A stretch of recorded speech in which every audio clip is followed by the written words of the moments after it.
Boker Tov, aujourd'hui, le 3, hier, mercredi 3, hier, 8 mai, jour férié, donc Baruch Hashem, on aura un peu plus de temps, Bezrat Hashem, d'étudier un peu la Torah, d'accord, puisqu'on ne travaille pas.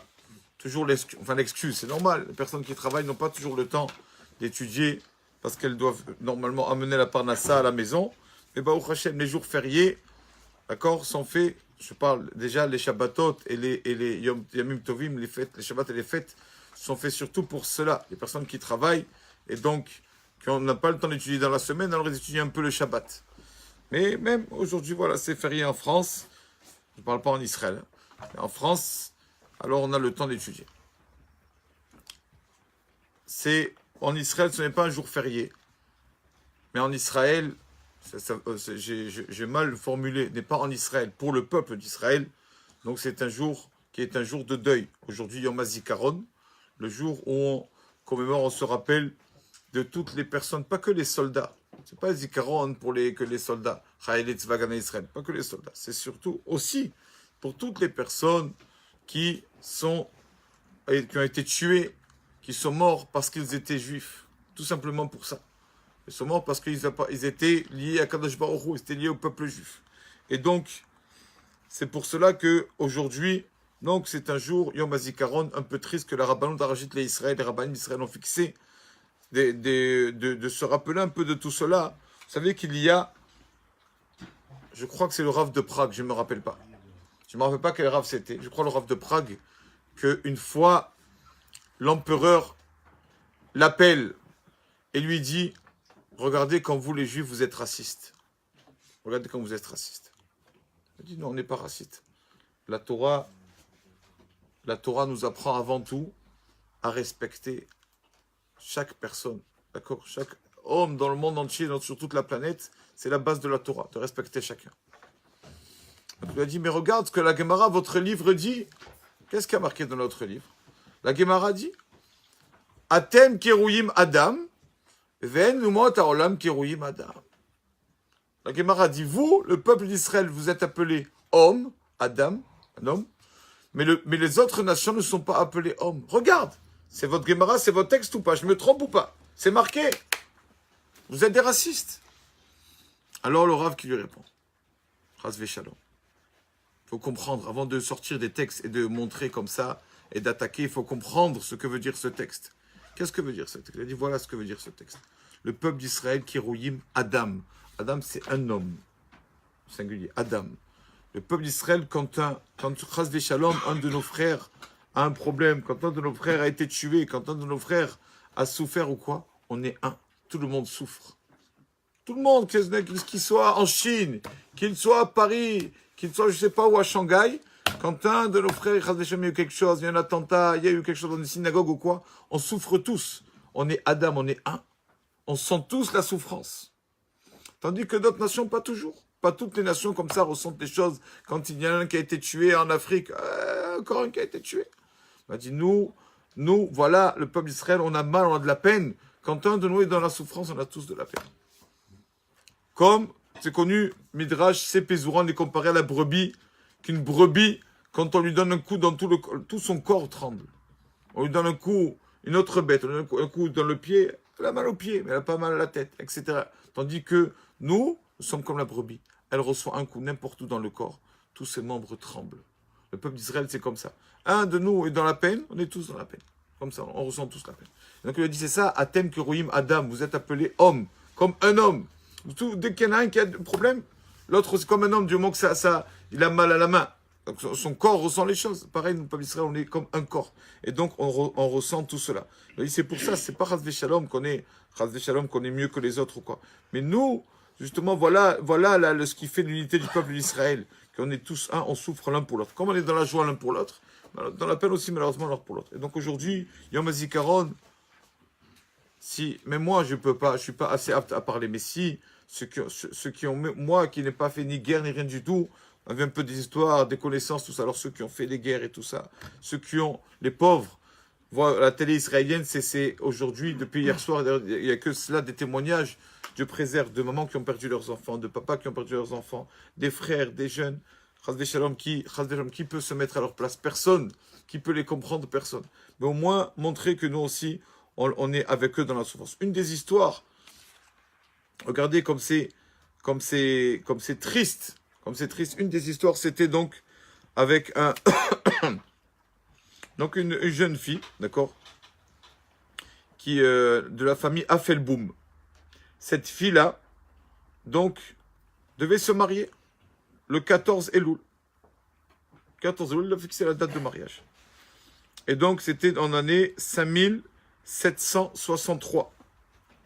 Et donc, la veille, donc mardi, la veille, donc le 13 Elul, donc, cette fille était avec son père à Emek Rephaim, dans un restaurant, une brasserie, ce qu'on appelle le Café Hillel, tout le monde connaît, à rue Emek Rephaim, là-bas. Et donc, on sait qu'il y a donc un terroriste qui a explosé là-bas.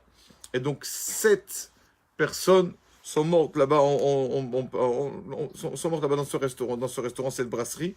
Et il y avait cette Kala là, qui devait se marier le lendemain avec son papa, le docteur, d'accord, Affelboum, il est connu.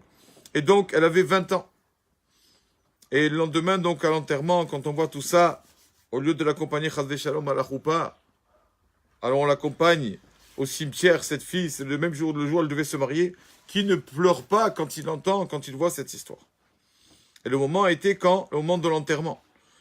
Quand la personne qui était censée se marier avec elle, le Khatan, Hanan Sand, le Khatan, il vient et dit, je parle pas. Il dit, mais j'avais prévu avec ma Kala de se marier. Donc au mariage, ça se fait avec une bague. La bague était déjà prête. Donc il a dit, même que la bague, je ne peux plus lui mettre, il a dit, je tiens quand même à lui donner la bague. Il a pris la bague, il a jeté la bague dans le tombeau. Il a posé, pardon, pas jeté, il a posé la bague là-bas.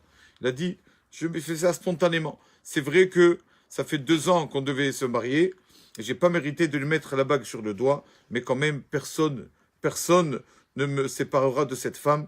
Ce n'est pas sur son doigt, mais quand même, la bague sera sur tout son corps, comme ça. Et de la robe, la simlat kala, la robe de cette fille, de la robe de mariée, qui malheureusement n'a pas été utilisée, de cette robe-là, jusqu'à maintenant où tout le monde peut aller voir. Aujourd'hui, sur le tombeau de notre matriarche Kever Rachel, il y a là-bas une parochet, il y a là-bas un tissu, où on met les Sefer Torah, un beau tissu, la parochet. Cette parochet a été cousue avec la robe de mariée de cette fille. Comme ça, ils ont fait les parents pour faire la mitzvah. Là, c'est une parmi tant d'autres histoires des personnes qui sont mortes sur le Kiddush Hashem. Ils sont morts pour Akadosh Baruch Hu. On dit plusieurs fois que Rabbi Yosef Karo, Shulchan Aruch, priait tous les jours, méritait de mourir pour ça, pour nos frères. Quelqu'un qui sauve les autres, pas juif ou pas juif, mais quelqu'un qui donne sa vie pour les autres, s'appelle mourir sur Kiddush Hashem. Il est mort pour les autres, pas pour lui. Et donc ça, comme le Gemara dit Babatra, parce que le Gemara dit que personne ne peut s'asseoir à côté d'eux au paradis. Ne peut pas. Ils sont tellement hauts, c'est tellement intense, tellement kadosh, tellement grande sainteté, que personne ne peut s'asseoir à côté d'eux. Il est connu des livres avec une personne, un impie, un rachat. Je crois que c'est Sefer Hasidim. Non, c'est Sefer Aparnas. Il dit que une personne impie, on l'a enterré à côté de personnes qui sont mortes parce qu'ils ont sauvé leur frère. Il est venu en rêve à sa famille. Il leur a dit, s'il vous plaît, déterrez-moi de là. Sortez-moi de là. J'arrive pas. C'est trop haut pour moi. Le degré est trop haut, j'arrive pas. Ils sont tellement saints, ces gens-là, qui ont donné leur vie pour les autres. Moi, je peux pas m'asseoir avec eux. Je peux pas rester avec eux. Donc, s'il vous plaît, déterrez-moi. Il leur a dit, déterrez-moi la famille. Et donc, aujourd'hui, nous, simples personnes, on a un beau texte que je vais préparer du Baal HaTanya. Rabbi Shneur Zalman de l'a dit. Le Baal HaTanya qui nous dit, même quelqu'un de simple, quelqu'un qui, malheureusement, on fait tous des fautes. D'accord? On peut s'appeler Mosrim Nafsham Akdushem. On peut avoir ce titre-là de donner notre âme pour Akadosh Baruch Hu. Comment? Quand une personne, malgré le fait qu'il souffre, malgré le fait que des fois, c'est pas facile pour lui, il va faire la mitzvah, il va à la tefila, il continue à son train de vie dans la Torah, malgré le fait qu'il a souffert des épreuves, il dit ça, Baal HaTanya, il dit ça aussi, Moser Nafsho Al-Kidushem. C'est comme quelqu'un qui se donne pour Akadosh Baruch Hu. Il a le même degré. Parce que servir à Akadosh Baruch Hu, quand on n'a rien à faire, D'accord, c'est comme quelqu'un qui vient jamais, qui fait rien.